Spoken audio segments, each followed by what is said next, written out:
Assalamualaikum warahmatullahi wabarakatuh. Bismillahirrahmanirrahim. Alhamdulillahilladzi ja'ala Ramadhana sayyidash shuhur wa anzala fihi al-Qur'ana kama unzila fihi at-Taurat wal Injil waz Zabur. Wassalatu wassalamu ala sayyidina Muhammadin alladhi akhrajan nasa minadh dhulumati ilan nur wa ala alihi wa ashabihi alladhina kanu yarjuna tijaratan lan tabur. Subhanaka la ilma lana illa ma 'allamtana innaka antal alimul hakim. Wa tub 'alaina innaka antat tawwabur rahim. Rabbi shrah li sadri wa yassir li amri wahlul 'uqdatam min lisani yafqahu qawli. Amma ba'du. Yang sama-sama kita hormati pengurus DKM Masjid Mubasyirin, para jamaah kaum muslimin dan muslimat yang berbahagia. Alhamdulillah, puji dan syukur marilah kita panjatkan kehadirat Allah Subhanahu wa taala yang hanya kepadanya kita menyembah dan hanya kepadanya kita memohon pertolongan. Sebagaimana ikrar yang biasa kita ucapkan, iyyaka na'budu wa iyyaka nasta'in. Hanya kepadamu kami menyembah dan hanya kepadamu kami memohon pertolongan. Salawat dan salam semoga senantiasa tercurah kepada Nabi kita Muhammad sallallahu alaihi wasallam. Mudah-mudahan pertemuan kita pada malam ini membawa berkah dan manfaat buat kita semua. Amin ya rabbal alamin. Ma'asyiral muslimin wal muslimat rahimakumullah, jamaah Masjid Jami' Mubasyirin yang saya hormati. Tidak terasa malam ini kita sudah memasuki malam ke-12. Harapan kita mudah-mudahan puasa dan ibadah yang telah kita lakukan selama 12 hari dan yang akan kita laksanakan ke depannya diterima oleh Allah Subhanahu wa taala sampai akhir Ramadan. Dosa-dosa kita diampuni oleh Allah Subhanahu wa taala. Para jamaah yang saya hormati, nama lain dari bulan Ramadan itu diantaranya adalah Syahrus Syiyam. Syahrul Ramadan, bulan Ramadan. Nama lain diantaranya Syahrus Syiyam, bulan puasa. Ada juga yang mengatakan Syahrut Taubah, bulannya taubat. Dan ada juga yang mengatakan Syahrut Tarbiyah, bulan pendidikan. Dan ada juga yang mengatakan Syahrul Quran, bulannya Al-Quran. Yang memang bertepatan diturunkannya Al-Quran yaitu pada bulan suci Ramadan. Dan pada malam ini saya ingin mencoba menyampaikan tentang mengapa Al-Quran itu kita yakini sebagai kitab suci. Ini yang ingin saya coba untuk membahasnya. Mengapa kita meyakini Al-Quran itu sebagai kitab suci?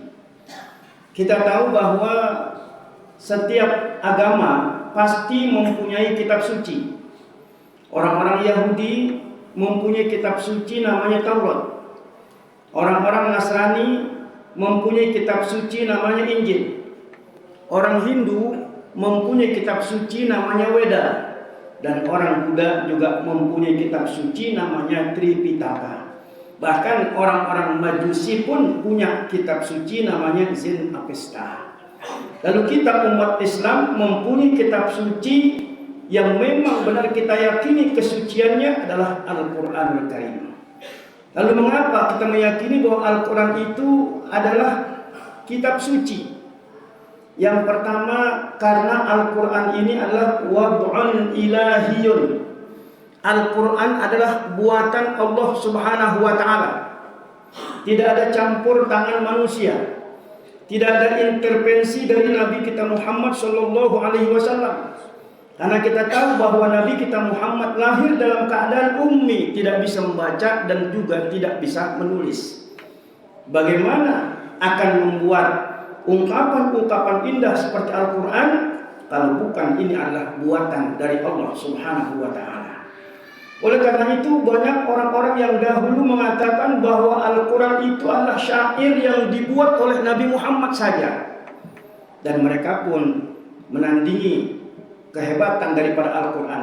Bahkan Allah Subhanahu wa Ta'ala pun menantang mereka, wa in kuntum fi raibim mimma nazzalna ala abdina fa'tu bi suratin min mislih wad'u syuhada'akum min dunillah in kuntum shadiqin. Jika kalian masih dalam keadaan ragu tentang kebenaran Al-Quran itu adalah dari Allah Subhanahu wa Ta'ala, faktu bisuratim min mislih, maka datangkanlah satu surat yang serupa. Kalau satu surat mungkin kebanyakan. Bahkan Allah Subhanahu wa Ta'ala tantang tidak satu surat, di ayat lain satu ayat saja. Datangkan yang bisa menyerupai Al-Quranul Karim. Karena memang tidak ada yang sanggup akan i'jazul Quran, kemuliaan Al-Quran ini, yang justru adalah melemahkan semua kekuatan-kekuatan yang ada. Itulah kehebatan Al-Quran, karena Al-Quran ini adalah wad'un ilahiyun, buatan Allah Subhanahu wa Ta'ala. Di Saudi itu ada pasar namanya Pasar Uqaz. Pasar Uqaz itu dikenal dengan orang-orang yang selalu tanding syair. Keindahan-keindahan syair mereka itu ditandingkan. Bahkan ada orang yang mengaku sebagai nabi yang kita kenal dengan Musailimah Al-Kadzdzab. Si nabi palsu itu ingin menantang Al-Quranul Karim. Dan saat itu Nabi SAW hanya terdiam saja. Kemudian Musailimah Al-Kadzdzab membuat syair yang katanya bisa menandingi Al-Quran dengan ungkapan Al-Fil, Mal-Fil, wa ma adraka mal-fil. Al-fil lahu dhanabun tawil wa khurtumun tawil. Gajah. Apa itu gajah? Tahukah kamu apa itu gajah? Gajah itu lahu batnun kabir, punya perut besar. Walahu udhun kabir, punya kuping juga besar. Walahu khurtumun tawil, dan juga mempunyai belalai yang panjang.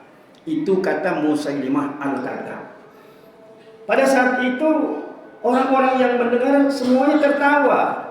Kenapa? Karena mereka juga tahu bahwa gajah itu yang modelnya kayak begitu. Tetapi ketika ditandingkan dengan Al-Quranul Karim, surah Al-Fil juga, alam tara kaifa fa'ala rabbuka bi ashabil fil, alam yaj'al kaidahum fi tadlil, dan seterusnya. Tentu tidak ada tandingannya. Kalau tadi semua orang mengetahui bagaimana bentuk gajah yang mempunyai belalai panjang, mempunyai perut dan kuping yang besar, tetapi jika ditandingi dengan surah Al-Fil, itu merupakan satu bukti sejarah di mana dahulu Raja Abraha yang ingin menghancurkan Ka'bah, Allah kirim burung ababil, kemudian Allah hancurkan mereka semua. Ini menjadi bukti kebenaran Allah Subhanahu wa Ta'ala yang Allah tuangkan semuanya di dalam Al-Quranul Karim. Jadi mengapa kita meyakini Al-Quran itu sebagai kitab suci kita umat Islam? Yang pertama jawabannya karena Al-Quran itu wad'un ilahiyun, buatan Allah Subhanahu wa Ta'ala. Tidak ada intervensi siapapun, termasuk Nabi kita Muhammad sallallahu alaihi wasallam. Yang kedua, mengapa kita jadikan Al-Quran itu sebagai kitab suci buat kita? Yang kedua, karena isi Al-Quran itu sesuai dengan fitrah kita manusia. Isi dan kandungan Al-Quran, perintah-perintahnya sama sekali tidak pernah membebani kita umatnya. Bahkan justru kita butuh Al-Quran. Bahkan kalau Allah Subhanahu wa Ta'ala perintahkan kita melaksanakan salat, kitalah yang membutuhkan salat tersebut. Kenapa? Karena as-salah alatus silah bainal abdi wa rabbih. Salat itu adalah merupakan alat komunikasi antara hamba dengan Allah Subhanahu wa Ta'ala. Mereka yang bisa merasakan kenikmatan salat pasti akan merasakan ketagihan. Bagaimana salat itu bisa dirasakan kenikmatannya bagi orang-orang yang benar-benar merasakan bahwa Al-Quran tidak membebani umatnya, termasuk perintah sholat tersebut. Begitupun puasa. Banyak orang-orang yang merasa terbebani, tetapi bagi kita umat Islam yang memang sudah terbiasa melakukan kebaikan-kebaikan dan kita mempunyai keyakinan, keimanan yang kuat kepada Allah Subhanahu wa taala, tidak pernah merasa terbebani. Bahkan kita butuh puasa ini, mungkin tidak hanya 1 bulan di bulan suci Ramadan saja. Mungkin kita butuh di bulan-bulan yang lain kita melaksanakan ibadah puasa. Sampai Nabi kita Muhammad sallallahu alaihi wasallam pernah bersabda, "Lau ta'lamu ummati ma fi Ramadhan, la tamannau an takuna sanatu kulluha Ramadan." Andaikan umatku tahu semua apa yang ada pada bulan Ramadan, kemuliaan-kemuliaannya, keutamaan-keutamannya, la tamannau, pasti mereka akan berangan-angan, berharap 1 tahun ini dijadikan sepenuhnya bulan Ramadan. Jadi puasa buat kita bukan suatu beban, tapi merupakan satu kenikmatan buat kita. Ketika kita melaksanakan sholat, merasa kenikmatan, akan semakin tambah keyakinan akan kebesaran kekuasaan Allah. Begitupun ketika kita meyakini bahwa puasa itu adalah menjadi obat buat kita semua, maka kita pun akan semakin nikmat merasakan ibadah puasa. Maka tadi saya katakan bahwa Ramadan itu, Syahrul Ramadan, bulan puasa itu mempunyai nama yang berbeda-beda. Syahrul Taubah, bulan orang untuk bertaubat kepada Allah Subhanahu wa taala. Bahkan ada lagi Syahrul Tarbiyah, bulan pendidikan. Pendidikan apa? Pendidikan jiwa, pendidikan mental kita. Oh, kita berpuasa tidak hanya sekedar menahan lapar dan haus saja, tetapi kita juga menahan pandangan kita, menahan pendengaran kita, menahan mulut kita, bahkan hati kita pun kita jaga. Itulah yang dikatakan Syahrul Tarbiyah. Jadi isi Al-Quran sama sekali tidak membebani umatnya, karena Allah sudah sesuaikan dengan fitrahnya. Kalau di dalam Al-Quran Allah Subhanahu wa taala berfirman, la yukallifullahu nafsan illa wus'aha. Allah tidak membebani hambanya kecuali dengan kemampuannya. Artinya apa yang kita lakukan itu sudah disesuaikan oleh Allah Subhanahu wa taala. Kalau masih ada orang yang tidak mau melaksanakan perintah Allah Subhanahu wa taala, bahkan merasa terbebani, itu karena memang pertama sudah terbiasa kemalasannya, yang kedua karena selalu mengikuti hawa nafsu yang jeleknya. Ma'asyiral muslimin rahimakumullah, jamaah salat tarawih yang dimuliakan Allah Subhanahu wa taala. Kemudian yang ketiga, mengapa kita meyakini Al-Quran itu sebagai kitab suci buat kita? Karena isi dan kandungan Al-Quran itu tidak bertentangan satu sama lain. Semuanya saling akur. Artinya sesuai dengan apa yang Allah Subhanahu wa taala perintahkan. Kalau di satu ayat menjelaskan qul huwallahu ahad, Allah itu esa, maka di ayat-ayat yang lain pun juga menjelaskan bahwa Allah itu esa. Kalau Allah Subhanahu wa taala memerintahkan kita melaksanakan sholat 5 waktu, maka di ayat lain pun Allah Subhanahu wa taala menganjurkan kita untuk melaksanakan sholat sebagai bentuk pendekatan kita kepada Allah Subhanahu wa taala.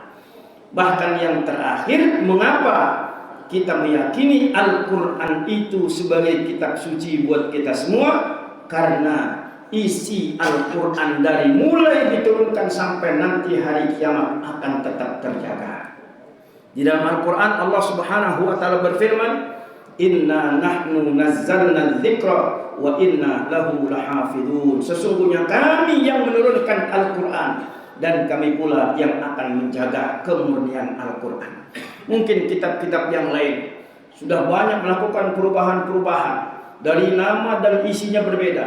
Tapi Al-Quran walaupun mempunyai nama yang cukup banyak, nama Al-Quran yang masyhur buat kita, Al-Kitab, Al-Dzikra, Asy-Syifa dan lain sebagainya, tetapi isinya sama di seluruh dunia, tidak ada yang berbeda. Kalau kitab-kitab yang lain mungkin disesuaikan bahasanya, disesuaikan dengan nama pengarang-pengarangnya, dan isinya pun berbeda, tetapi Al-Quran akan selalu terjaga kemurniannya. Oleh karena itu saya mengajak diri saya dan semuanya, mari sama-sama kita mempelajari Al-Quran, kita baca Al-Quran, kita amalkan isi dan kandungan Al-Quranul Karim. agar semakin dekat kita kepada Allah Subhanahu wa taala. Karena ketika kita membaca Al-Qur'an, saat itu kita sedang berkomunikasi kepada Allah Subhanahu wa taala.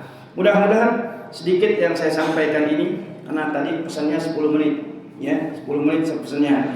Ya sudah saya tadi ngeliatin jam itu udah pas 10 menit, cepat kelamaan ya. Dan kelamaan disuruh turun lagi ya. Ya ada pesan itu 10 menit, maka saya dari tadi ngeliatin jam itu. Ya udah cukup ya.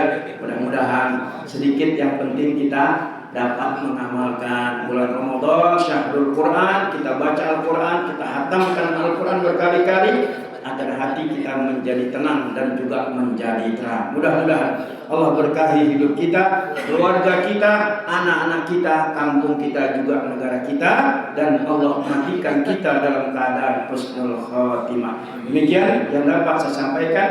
Yang benar datang dari Allah, yang salah datang dari kebodohan saya sendiri. Hadanallahu wa iyyakum ajma'in. Wassalamualaikum warahmatullahi wabarakatuh.